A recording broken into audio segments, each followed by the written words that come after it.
Far too much emphasis is placed on the destiny of the people, of the individuals. God is in the very midst of his people. The Ark of the Covenant is in the very midst of the people. The very place of habitation is amongst us. Stop striving for a far-flung destiny, continuous destiny, a continuous dream, like running after a destiny, running after a dream. The Ark of the Covenant is in the very midst of the people. It's in our very midst, in the very camp. It's in the camp. The Ark of the Covenant is amongst us. Do you understand what I'm saying? The Ark of the Covenant is amongst us. Come to rest in fear and reverence, and stop chasing your dreams.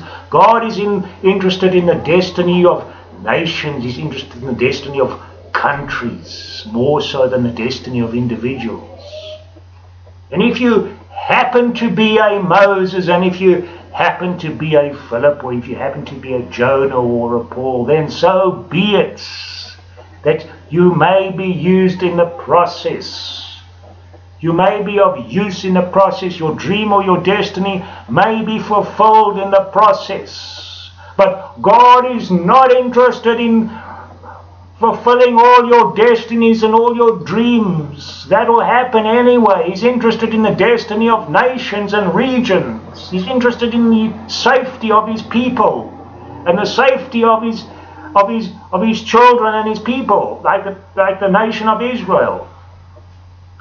He's interested in bringing nations into their destiny. He's interested in bringing nations in fulfilling their dreams and their purpose. And it may just happen that in the process that your destiny may be fulfilled. That you may be a Moses, or you may be a Paul or a Jonah. Do you understand what I'm saying to the church? The emphasis needs to come off destiny schooling and dream schooling. Get out of it. There should be no need for grace.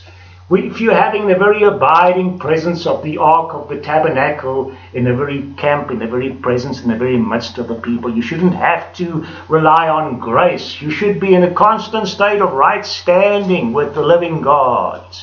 Very fear and reverence, very fear and respect, and all that over there.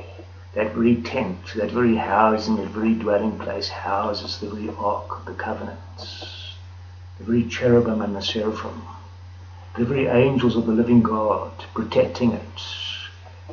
Very daring to come near to the very edges, the very outskirts of the tent housing the Ark of the Covenant. Lest you be struck down, lest you be found unworthy. There should be no need for grace. All this emphasis on grace, living in grace. There should be no need for grace. If you're in right standing with God, there should be no need for grace, and all this emphasis on grace. And all this emphasis on destiny. The Ark of the Covenant is in our midst. It's in our very place of habitation. It's in the midst of the people. It's in the camp. Yet the Christians always want to be heading to some destination. They always want to be on their way to some destiny, on some end result, some dream or that needs to be fulfilled. The Israelites were in a constant state of fulfilling their destiny because the Ark of the Covenant dwelt amongst them. The very purpose for their living, the very purpose for their lives, for their dwelling, the very purpose for their creation was in their midst, was in their presence. Very constant state of right standing. There was no need to go after a destiny except for the destiny of their nation. Do you understand what I'm saying to the church? That the shift needs to come, that the shift needs to come, that the shift needs to come back.